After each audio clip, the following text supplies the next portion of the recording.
Israel Defense Forces, IDF, has confirmed that the Middle East country soldiers carried out massive airstrikes on multiple locations in Yemen capital of Sanaa on Sunday, while Nasruddin Amer, the chairman of Yemen's Saba news agency and the vice president of the media authority of Ansar Allah Movement that has Houthis group as one of its organizations, said the air defenses were able to thwart the majority of the Israeli attacks and confronted several of its combat formations, which he said forced Israeli soldiers to retreat, with the Houthis fighters using locally manufactured air defense systems.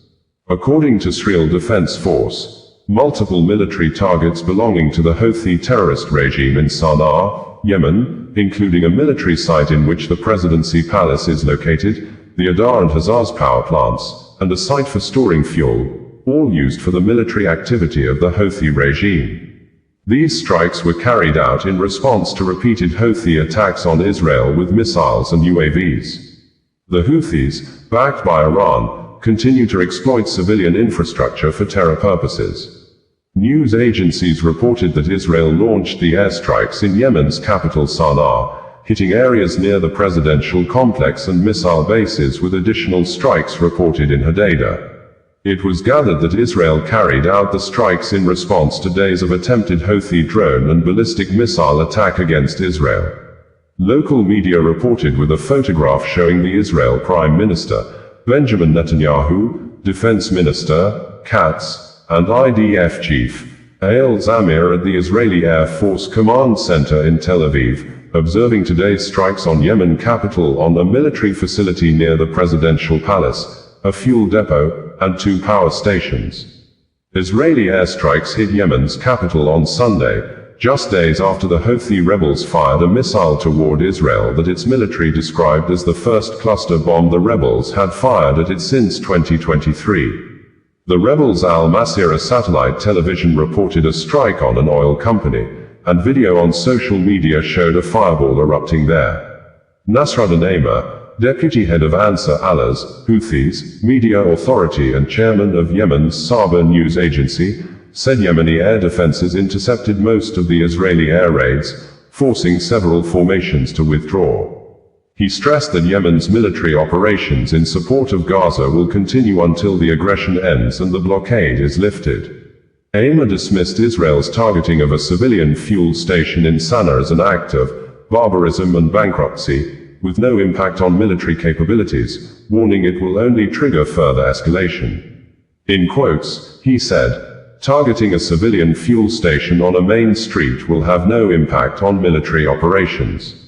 Thanks to God, the air defenses were able to thwart the majority of the Zionist aggression and confront several of its combat formations, forcing them to retreat, using locally manufactured air defense systems. Our military operations in support of Gaza will not cease, God willing, except with the cessation of the aggression and the lifting of the siege on it. Targeting a civilian fuel station on a main street will certainly have no impact on the military operations. Rather, a young man from Delta State in the oil-rich Niger Delta region in Nigeria has been arrested after he conspired with his friend to fake a kidnapping to get money from his family in order to be able to travel abroad. The young man was seen in a video the alleged kidnapper sent to his family, threatened to be killed with a cutlass placed on his neck by the suspected fake kidnapper, who is also a native and indigene of Delta State but faked his voice to sound like an Hausa Fulani man from northern Nigeria. According to one of the popular human rights activists against insecurity in the West Africa country, Harrison Gwamnashu, the 2 suspects were arrested inside the bush after intelligence gathering indicated that the kidnapping was not genuine, adding that they were not mobilized by Senator Ned Munir Nwoko, the senator representing Delta North Senatorial Zone, who had said in a press statement that the father of the supposed victim, together with 2 members of the Idemuje Ugboko community, reached out to me. I also spoke with the victim's brothers, as well as the police in Isale, Uku and Asaba. In addition, I contacted and mobilized the Idemuje Ugboko vigilante group and held discussions with my police contacts in Saba, giving clear instructions to track the kidnappers and ensure the safe rescue of the victim. Throughout the operation, I received tracking updates and was kept informed of the rescue movements from Saba to Uku until the eventual arrests were made. In an earlier post, Harrison Gwamdashu had said that, for clarity, I do not know who he claims he mobilized for a rescue mission. I also do not know what he meant by saying he mobilized the police and local vigilantes. I personally fueled 3 vehicles, paid other logistics for the operation he's claiming he mobilized. According to the popular human rights and life defender, Harrison Gwamdashu, on Sunday the 16th of August 2025, an alarm was raised that a man had been kidnapped at Onitsha Ugbo, Antioch North local government area, Delta State. Immediately, the police special anti-kidnapping and cyber crime unit Saba, led by the OC, swung into action working tirelessly with a team of military officers from 63 Brigade Saba, the Nigeria Forest Security Service, NFSS, and Delta State Government House Trackers, advanced to Uku to rescue the alleged victim. After hours of coordinated intelligence gathering, it was discovered that the incident was not a genuine abduction but a case of self-kidnapping. The location was secured, and the 2 suspects behind the act were arrested and are now in custody. We sincerely thank the officers and men of the 63 Brigade Saba, the OC and officers of the Special Anti-Kidnapping and Cyber Crime Unit and the NFSS for their resilience, sacrifice, and dedication to keeping our communities safe. Special appreciation also goes to His Excellency Right Honorable Sheriff Oberevwori, Executive Governor of Delta State, for standing firmly behind security operations. As we commend these gallant men and women, we must also stress the need for greater support. The security teams involved in this operation need stronger logistics, equipment, and resources to sustain their work and extend their coverage across. Anambra State Governor, Professor Charles Chukwuma Soludo, has dismissed 8 members of the state special vigilante group known as Aganekemba after the sacked security operatives were seen in a now viral video allegedly assaulting a female National Youth Service Corps, NYSC member, Jennifer Elabor, to the level of complete nakedness after they torn her clothes and continued assaulting her even when they observed during the process nothing more was covering any part of her body. This, the dismissed vigilantes did after they allegedly chased some young men on motorcycles they claimed were members of a secret cult to the victim's compound at Oba community in Idemili South local government area of Anambra State on July 23, 2025. According to the state television station, Anambra Broadcasting Service, ABS, the Anambra State Government, through the Aganekemba Security Command, has dismissed 8 of her operatives for their involvement in the brutal assault and public stripping of a corps member, Miss Jennifer Elabor. The dismissed operatives will be handed over to the police for immediate prosecution. Speaking at the agency headquarters in Awka, the Special Advisor to Governor Chukwuma Soludo on Community Security, Mr. Kenemikai, said the state government acted swiftly after receiving reports that the operatives, while in pursuit of suspected cultists on July 23, 2025 assaulted corps members, an action which he described as totally outside the mandate of the agency and utterly condemnable. Mr. Amikai stressed that the Soludo administration will not tolerate any form of unprofessionalism, brutality, or abuse of office by security operatives, assuring that any officer found guilty of misconduct will face immediate dismissal and prosecution.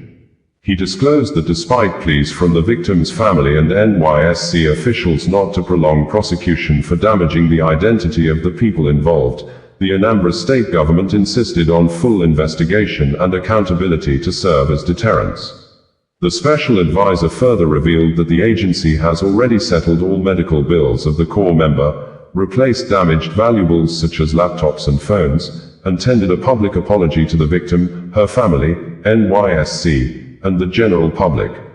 Mr. Amikai reiterated the government's resolve to reform community security operations in the state, emphasizing that Governor Soludo's administration is committed to upholding professionalism, accountability, and respect for human rights in all security engagements. He assured that the incident will be used as a turning point to strengthen discipline and restore public trust in the Aganekemba outfit. Meanwhile, the Anambra State Police Command has condemned in strong terms the alleged assault on a female member of the National Youth Service Corps, NYSC, in Oba, Idemili South local government area of the state. The assault was reportedly carried out by vigilante operatives. Following the incident, the suspects involved have been identified. The command, however, notes that the alleged victim's unavailability has temporarily stalled the ongoing investigative process. Meanwhile, the command has reiterated that assault in any form remains a criminal offense under the Nigerian law and reserves the right to take necessary legal action to Comfort Emanson Bob, the 26-year-old female passenger that was recently seen on viral video allegedly attacked and provoked to action, has said that she sustained injuries in her private part when a yet-to-be-identified Ibom Air staff pulled off her shirt and exposed her nakedness at Lagos Airport. This, according to Comfort, the shirt torn while she was being carried out from the aircraft was her inner wear that was pinned together below her private part, saying, the Ibom Air hostess had allegedly broke her phone, necklace and forcefully removed her wig hair from her head, which caused her a severe sharp pain, and as a result of the pain, she hit the air hostess on the cheek, adding, she became more aggressive when she saw the airport staff video recording her nakedness while she was battling to cover her body as a result of her shirt that was torn with her chest sexual organs completely exposed. Comfort Emanson gave her own side of the story in an 11-minute video she posted on her Instagram profile on Sunday, August 17, 2025, which was exactly after 1 week the incident occurred. She said she was the one who begged the co-passenger to help switch off her phone when the plane was about to take off at Uyo Airport, contrary to the narratives painted by Ibom Air management that she refused to switch off her phone and a co-passenger on board the plane forcefully took the phone from her and switched it off, and thereafter, Comfort Emanson engaged the co-passenger and other staff of the airline in a long war of words the Ibom Air management referred to as tirade. Details of her statement as transcribed and presented by Channels Television reads verbatim below. Comfort Emanson, an air passenger embroiled in a controversial Ibom Air incident, has given a detailed account of the events on board the flight that led to her arrest, arraignment, and eventual discharge by a Lagos court. In a video shared on her Instagram page on Sunday, Emanson expressed gratitude to supporters who stood by her during what she described as a traumatic ordeal. Narrating her version of events, the real estate consultant recalled that on August 10, 2025, she boarded a flight from Uyo to Lagos. She alleged that a disagreement began when a flight attendant, identified as Juliana, insisted she switched off her phone rather than place it in flight mode. According to her, one of her two phones had a faulty power button. I showed her the phone and told her the power button was bad. She said I could still switch it off through the settings. With the help of a fellow passenger, I eventually managed to switch off both phones, she explained. When we landed in Lagos, everybody was getting out of the aircraft. I went to pee. Coming outside, everybody had already left. I had to rush, carry my stuff and move to rush out of the aircraft. Going out of the aircraft, this lady, Juliana, stopped me and I asked her, why did you stop me? Why are you stopping me from going out of the aircraft? Everybody has left, so I need to go out. She didn't say anything to me. She stared at me with a bad eye. I picked up my phone and started recording. That was when she pushed me back inside the aircraft, dragged my wig frontal, tore my clothes and broke my necklace. The pain was unbearable. Leaders of the Nigeria affiliates of Al-Qaeda International Terrorist Group, known as Ansar and Mahmouda, have been captured by men of the Armed Forces of Nigeria, AFN, after 2 months of intelligence-led special operations in northern Nigeria. The West African nation National Security Advisor, Nuhu Rabadu, stated this at a press conference with the nation's security chiefs, saying, the two arrested suspected terrorists leaders have cells across the country where they have been executing various crimes of armed robbery in addition to raise funds for the terrorist activities. Details of the public announcement as stated by Nuhu Rabadu and made available by the office of the spokesperson to the Nigeria president, Bayo Onanuga, on Saturday reads verbatim below. Nigeria dismantles terror groups, Ansar and Mahmouda, with the capture of their leaders. Nigeria has recorded a significant breakthrough in the war against terrorism with the capture of the leaders of Ansar and Mahmouda. At a press briefing on Saturday evening, the National Security Advisor, Malam Nuhu Rabadu, said the two terrorists on the wanted list of Nigeria, the US, UK and UN were captured in an operation which was conducted between May and July 2025.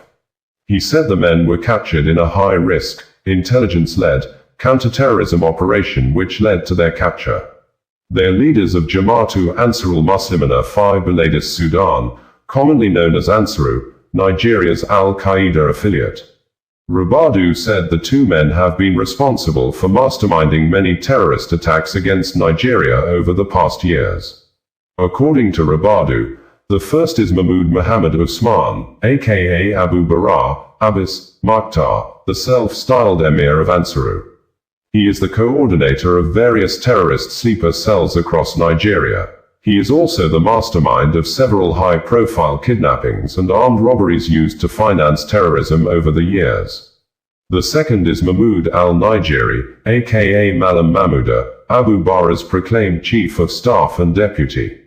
He is the leader of the so-called Mahmoudawa cell hiding out in and around the Kainji National Park, straddling Niger and Kwara states up to Benin Republic. Mahmouda trained in Libya between 2013 and 2015 under foreign jihadist instructors from Egypt, Tunisia, and Algeria, specializing in weapons handling and IED fabrication. These two men have been on Nigeria's most wanted list for years. They jointly spearheaded multiple attacks on civilians, security forces, and critical infrastructure. Their operations include the 2022 Kuje prison break, the attack on the Niger uranium facility, the 2013 abduction of French engineer Francis Colomb in Katsina, and the May 1, 2019 kidnapping of Alhaji Musa Umar Uba Magajan Garandaura. They were also behind the abduction of the Emir of Wawa, and they maintained active links with terrorist groups across the Maghreb, particularly in Mali, Niger and Burkina Faso. The two men, who are wanted internationally, are currently in custody.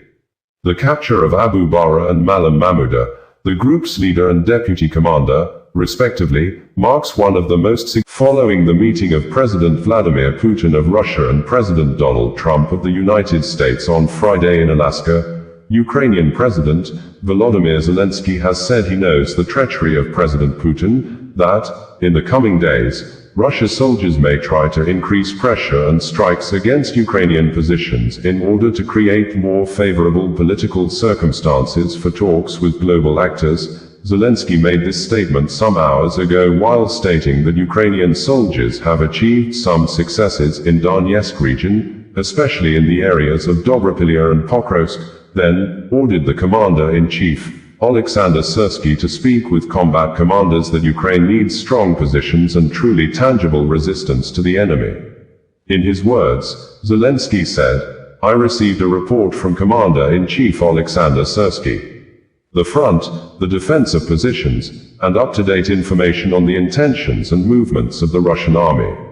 We are defending our positions along the entire front line, and for the second day in a row, we have achieved successes in some extremely difficult areas in the Donetsk region, in the direction of Dobropilya and Pokrovsk.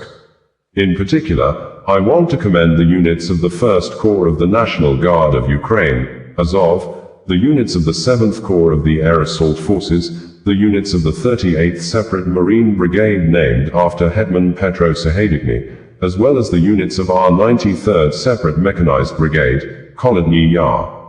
The destruction of the occupiers who tried to infiltrate deeper into our positions continues. There has also been an important replenishment of Ukraine's exchange fund with Russian soldiers. The commander-in-chief also reported on the actions of our units in the Sumy, Kharkiv, and Zaporizhia regions. I am grateful to all our warriors for their resilience. Based on the political and diplomatic situation around Ukraine, and knowing Russia's treachery, We anticipate that in the coming days the Russian army may try to increase pressure and strikes against Ukrainian positions in order to create more favorable political circumstances for talks with global actors.